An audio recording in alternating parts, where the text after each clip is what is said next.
Namaste and good evening. Welcome to our program Talk with Om. Today I brought a new personality. He's a chemical engineer from then the USSR and cement technologist. He has seen lots of ups and downs in his life, but he has been using all his spirit at the very early age as well in a very positive way. He is doing everything to inspire the society and the community, and this will be very much inspiring story of his to Nepalese youth. He is living a very simple life nowadays in his own hometown, Sakhu. Let me welcome Mr. RAJDAS Shrestha. So, namaste, sir. Welcome to my program. Thank you, Om Shankarji. Good evening. Okay, good evening, sir. Your life story is really very inspiring. I'm very much inspired by your bygone days. You started your school days at the age of 15. Okay, would you tell me something about? Okay, thank you, Om Shankarji, Jojalapa. Good evening, everybody. When I was 7-8 years old, I went to the local school called Bhagyodaya Primary English School. After 2 years, I studied there, but I got failed because there were nobody educated in my family and there was nobody to help me in my education. So I failed at the standard 3. So then I escaped from the school. Then my father took me to another school where I studied Sanskrit from 10 years to 15 years. 5 years I studied Sanskrit at a local Sanskrit Pathshala. I continuously studied Sanskrit for 5 years. Then at the age of 5, then I got a problem what to do with the Sanskrit. I'm the son of a Newar. I was born in a Newar family. You cannot perform. I cannot perform Hindu rituals. Rituals, and I cannot go as a teacher as well. So I asked the Brahman Pandit, Guruji, so Guruba, what shall I do? I cannot go ahead with this Sanskrit. Can I read Veda? I was interested in reading Veda, but he said that a Newar, as you were born in a Newar family, the Newar people are not allowed to study Veda. Nice. Then I got little bit surprised, and then I said, okay, then I quit. I did quit the school. Then I came to Kathmandu to join a public school, Padmodaya High School. I went there to get admission, but they said, you don't know anything besides. No, in which grade you tried to get admission? I asked them which class I shall be admitted. They then checked me, and you don't know anything, no mathematics, no history, no science, no geography, nothing, no Nepali language. So you know only Sanskrit and no mathematics, no algebra, no geography. So they didn't took me in admission. So I came back home. Then one of the teachers from the same school, he brought me a lot of books from class 2 to 10. Pile of books. A pile of books, and he said, okay, you stay with me 1 year, you study all of these books. Then next year you will go to the school and you will get admission. Okay, I did the same. I studied the whole books. One thing good what I got from learning Sanskrit is that I used to study by heart. I used to learn by heart all the books. I did within 1 year from class 2 to class... Thoroughly. I went through all this mathematics, arithmetics, geometry, algebra, science, history, geography, everything.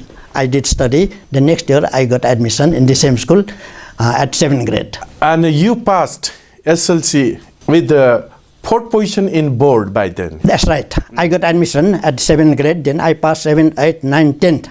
I see. All these classes I was always top. I was never second. Because of the Sanskrit, you see. That was very good. I learned Sanskrit, and from that I had a habit of learning by heart thoroughly all these things. So every year I got first position in the schools. And in 1966 there was SLC board examination, and from the same school I attended the board examination, and in that board examination I got 4th position. 4th position. That was called 4th board, from 1 to 10. Board 4th. Board 4th I got. And at that time there were 72,000 students who gave examination that year. So out of this 72,000 students, I got the 4th place. And because of that, I also got Mahendra Ratna Puraskar. Every month I got 100 rupees as a prize. Scholarship. For 2 years. For 2 years, Yes. continuous. Yeah, continuously. Then with that scholarship, I went to join the Amrit Science College. That time it was called Public Science College. Then in 1966, I joined the college and it was renamed Amrit Science College after the name of Amrit Prasad Pradhan, the then principal of that college who founded that college. I studied 3 years there and I passed intermediate science ISC level from that college, and after that I went to the Soviet Union for higher education. I see.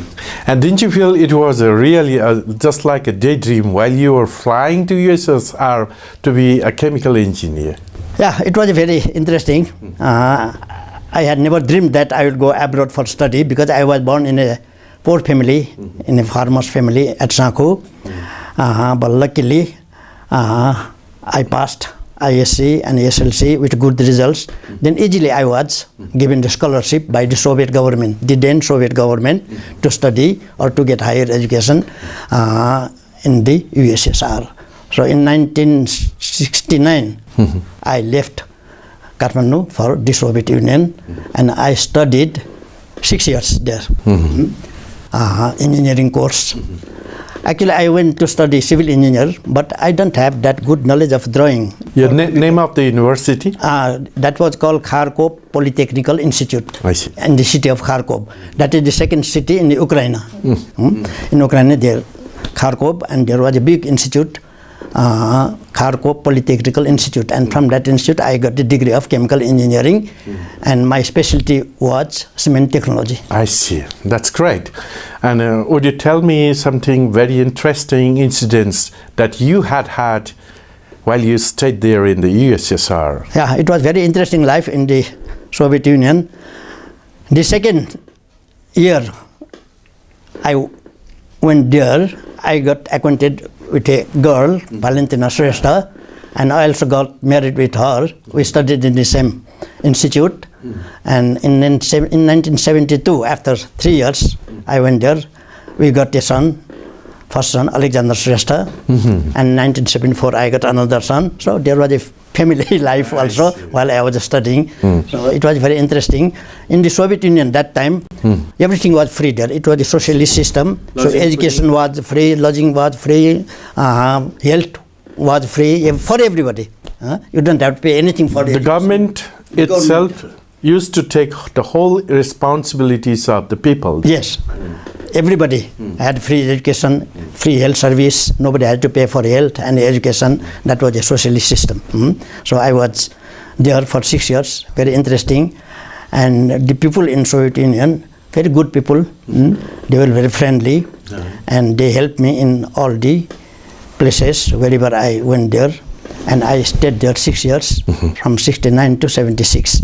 And I went alone, and I came with my wife and 2 children. 2 children, that's that great. was like a bonus. Yes. And how did you start your career after getting back? Yeah, after came back, I worked first of all at the Department of Mines and Geology at Lanchor.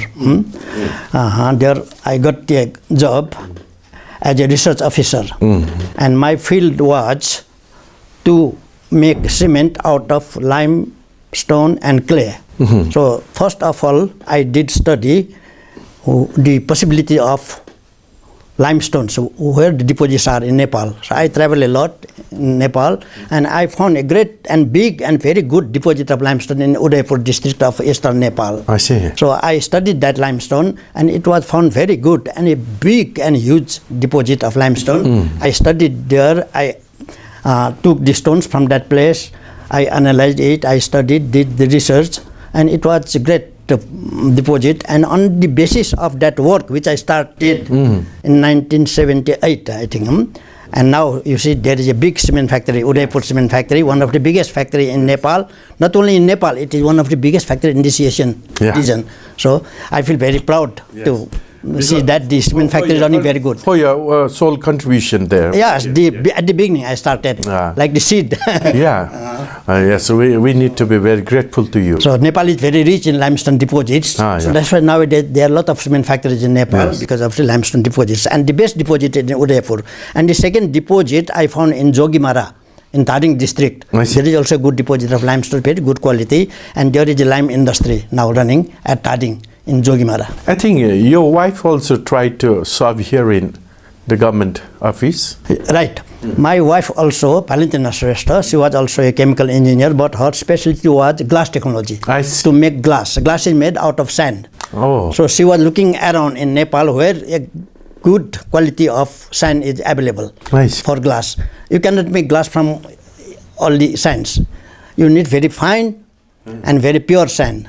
So it is very difficult to find good quality sand in Nepal. But luckily, she found a deposit at Hetonda. There is a river called Karra River. There was a deposit of good sand. She collected some samples from that place, and at the research center, the Tribhuvan University, she did develop some glass from that sand. I see.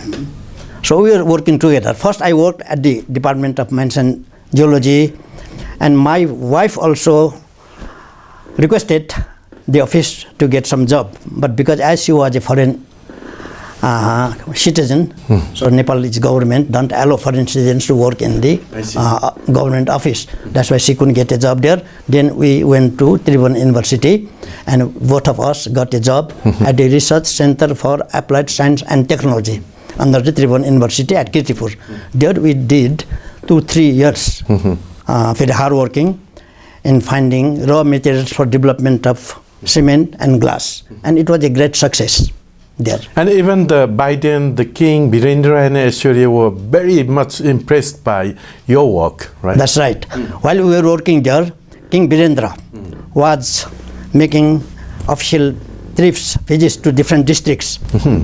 And once I got a message that King Birendra is coming to visit our office, and also he will visit my laboratory. So actually he came with Queen Aishwarya, the then Prime Minister Kirtinadi Bista, the then Education Minister Pashupati Shamsher Rana, and also the Crown Prince Gyanendra. A team of 15 people about. And the king talked with me about half an hour about the things which we were doing with Valentina and me, and about the possibility of industrial development in the country. And I briefed him about our works, what we were doing, what are the possibilities. And I told him that in Nepal we have a very huge deposit of limestones. Even this Mahabharat range, all this range, whole range of Mahabharat range is composed of limestones. So from that we can make lot of cements and lime, I told the king. He was so impressed by my works. And then he also prized me with the then education, certificate. You were awarded a certificate. I was awarded the certificate of science and technology for development, for working in the development of science and technology. I see. That's great. And you work as a UN volunteer as well, I think. That's right. After that, after the king's visit, lot of news were spread in the local newspapers. At that time, there was no television in Nepal, only in radio, Nepal, and local papers. A lot of things were written about my research work, about my wife's research work, about the development of science and technology, about the development of cement and cement substitute materials. And after the visit of the king also, a lot of delegations came to visit my place, my laboratory, even the ambassador of the United States of America and the ambassador of Germany. They came to visit, and so it was very interesting. And a delegation from UNESCO also came to visit, and also Peace Corps volunteers. Then at that time in Nepal we had a lot of Peace Corps volunteers. They came to visit and see all the things what were going on. And one of the persons who came to visit me, he asked me, "Do you like to go to Africa?" And then, yes, it is very interesting. What to do there? Then I said, there is a country called Botswana. It is very poverty stricken. And you can go and do some of these things there. It will be good if you can go there. Then I said, okay. Then in 1983, I went to that country. In the southern Africa, there is a country called Botswana. Very big country, 4 times bigger than Nepal, but the thin population, only 10 lakhs. At that time, Nepal had 1 crore of population, and there they had only 10 lakhs, 1 million. And there I went and worked for 5 years, and I established several small-scale industries. By then, the president of Botswana was also very much impressed by your work. That's why he did on his own to increase your salary. That's right. I was working there 2 years. Within 2 years, I established about 10 local small factories on the basis of local raw materials. Production of lime, building lime, production of cement substitute material, production of oxides, red oxides and yellow oxides, productions of this talcum powder, which you call soapstone. From soapstone, we can make talcum powder, which is widely used in cosmetics, also in the soap, soap industry. And also there's some slate cutting industry, small scale industry. And also I introduced there how to make clay bricks. They don't have clay bricks in Africa. They make cement bricks and cement blocks. But I introduced and I developed one technology how to make clay bricks, and also established one small factory there. And because of this, about $2 million I got a donation from developed countries to carry on these projects, and the president was very impressed with this work, and he invited me to his office and said, okay, thank you very much, Mr. Shrestha, what can I do for you? Then I am very thankful, sir. This is my duty to do work. I did what I can do. Then he was so much impressed that how much salary you get? I said $500 per month. It is not called 500. It is not called salary. It is just living allowance. Living allowance. Living allowance just to live. Because you are volunteer. Yeah, I was a volunteer, and volunteers don't get salary. Yeah. They get just living allowance. And then there was one, my friend from Germany. He reported to the president that, look, he gets just $500. It is not even enough for his family. He has a wife and he has 2 children here. They have to go to school. He has to pay for the school. And we, the German specialists, we get $8,000, $10,000 a month. But he's working, but he's getting just $500. Then the president said, okay, he contacted the United Nations office in Vienna and Switzerland. And then they said, okay, if he's doing that, the president asked them to do something for that person. He's doing a very good work here. And then they say, okay, then we add 1 0 behind 500, make it $5,000. Yes. And from volunteer, I was promoted to chief engineer. Chief engineer. In United Nations chief engineer with diplomatic facilities. So I was very happy to get $5,000 a month with all these diplomatic facilities. But very sadly, in 85, I got an accident and I lost my wife there. So it was a very sad accident. In one place, it was very good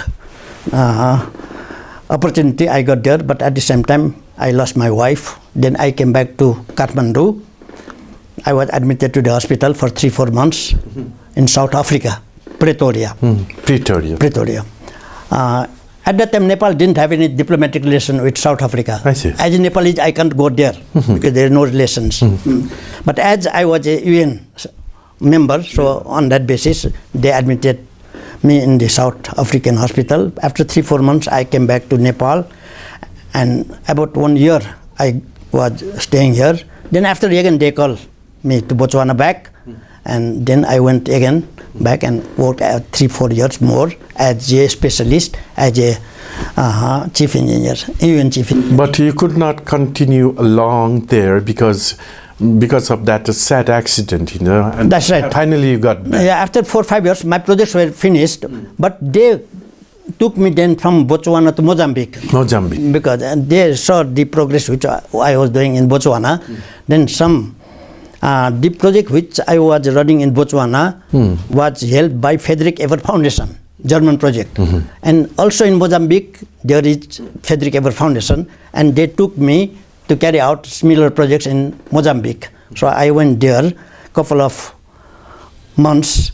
I studied there, but I had a family problem that time. My wife I lost, and children. It was very difficult. In Mozambique, they speak Portuguese, and my children They speak Russian. They were born in Russia.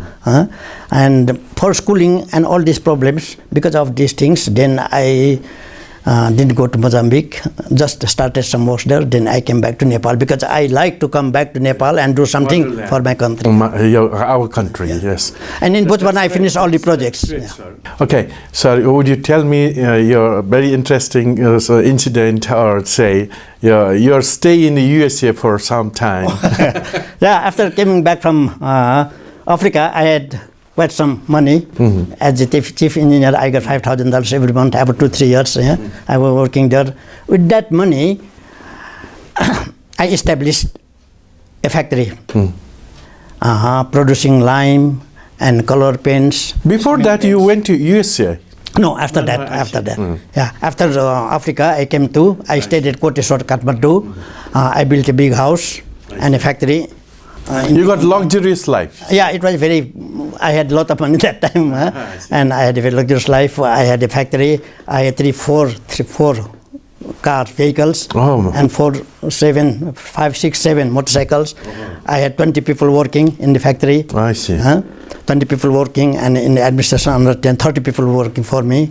And the industry which I started was very good. First of all, I made cement blocks in Nepal, first time. You are the first person to make cement blocks and cement bricks. I got that technology from Africa, from Botswana. That's great. Yeah, I got that technology and I produced some blocks and some cement bricks in Nepal. That was the first time. And also I made some pens based on local lime. That is called lime color. And very popular. And I had about 250 parties which I was supplying these products. What's the name of your product by the Cement, Kathmandu cement pens, Nepasem it is called.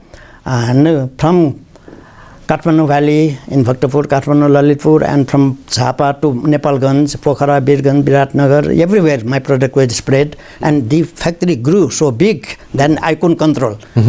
I'm a technician, technical person. Not a business. Not a businessman. I can do business. So I lost all my money after 10 years. You got bankrupted? Bankrupt, yeah, after 10 years. I couldn't manage the financial things. Even by then, some of your friends used to invest their provident fund. That's right. For 36%. Yeah, a lot of people came to give me a loan. At that time, people used to give money at 36% interest. So because my factory was running, I needed a lot of money, and many people came to give money, and they were also happy getting 36%. Big advantage. Big advantage. So 10 years I ran it, but the main problem came that I couldn't collect the money. Yeah. The industry was growing and I had to produce more and more. The parties grew more and more. And you could not manage the money. I couldn't manage the financial things, affairs. Financial affairs. I couldn't collect good money. And there were 7 people to collect money, you see. Somebody goes to Pokhara, somebody goes to Narangar, somebody goes to Banepa. In that way, 7 people I had just to collect money. But it was not good collection. And a lot of money was in the market. So there was a scarce of money to produce goods. So in that, I also got some bank loans. The bank came and they said, okay, you had a lot of money in the books, but you don't have cash in hand, and you don't have stocks, so you have to pay us money back. Then I got bankrupt in a way. I had to sell everything. Then you went to US. I sold everything, even the house and the factory and all my lands with I had some properties. Then I was also running in debt. About 100 million rupees I was in debt. I had to pay that money, even after selling all these things. So that's why it was no possibility in Nepal to earn that money and pay back. That's why I went to the United States. There it was possible. There was a possible to, but I did get a working visa in the United States. I stayed there 5 years, but I didn't get any working visa. I was staying there, hiding here and there, and doing small works. Then after 5 years, they got... Somebody even suggested you to get asylum there. Yeah, they asked me to get asylum on the basis that I was picking up Maoist revolution. At that time in Nepal, there was a Maoist movement. But I said... You had to make a fake story. Yeah, I had to make a fake story. I said, no, I will not do that. Better I will stay as it is, without visa. And sometimes the government of United States, they give amnesty They give this work permit to everybody. Now, even now, there are more than 100 million people working there as with permission, without permission, and there. So that is a big problem for the United States. Sometimes in 1995, President Clinton made an amnesty, and everybody there got that permission visa. I was also hoping that maybe that year I will also get. And President Bush also introduced some project like that. Everybody who is staying in the United States without permission, they will get some work permit as a guest worker. But I think always they give more preference on human rights, yes? Human rights and these political victims. In some, if you are a victim in your country, if you are fighting for democracy, and if the local government suppress you, those people, they get asylum there. Then finally you got back. Yeah, after 5 years staying there, they caught me and they put 2 months in jail because I was staying there without documents. They did a lot of inquiries, but they didn't find anything. They were suspecting that maybe I was dealing with human trafficking. Maybe I was dealing with some drugs because without any 5 years you are staying here without permission, without visa, what you are doing? Legal documents. Without legal documents. So 2 months they investigated me and they didn't find anything. You got clean sheet. Yeah, clean sheet. Then they brought me up to Kathmandu International Airport. With respect. Yes, with respect. And how you started your life again here in Nepal? Yeah, after that I went to stay in my village Sakho because I had some properties there from my ancestors, from my fathers. He gave me some lands, and out of that land I'm staying there. I have some good property there. I'm using that property, and now I left all these things, business and technology and all, because I worked about 25 years in development of science and technology, developing different kinds of building materials. Now I am working as a small farmer. In the Sakho, I had some lands. I am keeping some animals, growing some vegetables, cattle, and some fruits. And my main objective is to grow organic products, organic vegetables, organic products, and that's what my main target is, to develop a small farm where I can grow organic products. You are very happy with your current life. Yeah, it is very simple life, but very interesting. Before I was, you can say, even a millionaire when I had that plant. Yeah, but there were so many anxieties, there were so problems, there were so tensions. Yeah? Even at night I had to take some whiskey or some coffee just to have sleep. It was too much tension. Life was hectic. Yeah, there was a lot of money, but life was not so. This is a good philosophy. I like it. Yes. Money is a good thing, but money is not everything. Money doesn't give you happiness. Yes. Yeah? Money can only provide us luxuries, comforts, facilities. Yeah. Money will give you facilities, good facilities, but it will not give you happiness. Yes. Now I don't have so much money as before. But you are still very happy. I'm very happy. I'm healthy. I'm more healthy than that time. I see. At that time, even I lost my eyesight. You see, I had to put spectacles because of the dust. Plant, there are a lot of dust coming from cement and lime and colors, chemicals, all these things. I had to put spectacles, powerful spectacles to study. Now I don't need to do anything because of that climate and the atmosphere where I am staying at Sakho. Very nice and without pollution, and with these organic products. Okay, what's your aim now? Now the same thing I am doing. I will continue. I am making a resort type of place in my village, keeping some cattle, growing some vegetables, and then I also devote my time for the development of literature in my native language, Nepal Bhasha literature. So, thank you very much, RAJDAS sir. I would like to talk with you more and more. If possible, next time I will call you again. I'm very much impressed by your life story. Thank you for being with us. Namaste. Thank you. Namaste. Om Shankarju, I will be happy to come again and talk to you. Thank you very much. And thank you, everybody. Okay, dear audience, thank you very much for being with us. I will bring next personality on coming Saturday at the same time. Till then, namaste and goodbye.